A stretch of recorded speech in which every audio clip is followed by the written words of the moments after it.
Interesting facts about the Bible, part 29. Did you know that there is evidence in Scripture that King David suffered from PTSD?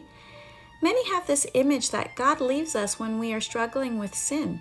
This is even a teaching in certain denominations. We are not allowed to have struggles. We are not allowed to have temptations or weaknesses. We are not allowed to feel depression or anxiety. However, God says otherwise. David was a fierce warrior and was in many battles. He also spent much of his young adult life running from his mentor and king, who was also his friend. In Psalms 30, David mentions that God lifted his soul from the grave. In 31, he talks about how he is in distress, how his eyes grow weak with sorrow, and how his soul fails his body with grief. He asks God to deliver him. King David is clearly struggling with anxiety and depression. But in Acts 13:22, he is called a man after God's own heart. How can he have these feelings and still be called this?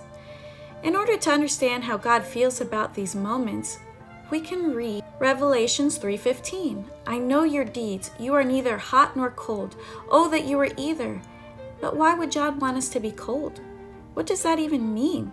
You see, David, in his very pit of anxiety and depression, still called out to God.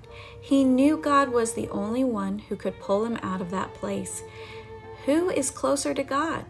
A drug addict that knows they are a hot mess and crying out to God for help?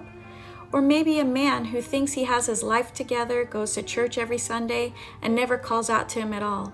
The latter is lukewarm. But David gives the answer where God is in all of this. In our darkest moments, in Psalm 139:8, if I go up to heaven, you are there. If I make my bed in Sheol, the pit, you are there too. You cannot go from his spirit. God never leaves us, even when we are in despair and anxiety. Just know that God is the one that brings healing to us. God alone brings healing to your soul in these moments. He doesn't leave you nor forsakes you, even in your anxiety and depression. Don't let guilt keep you in those places. Don't let guilt keep you from turning to the only one just waiting to help you. He is there with you no matter what you're going through.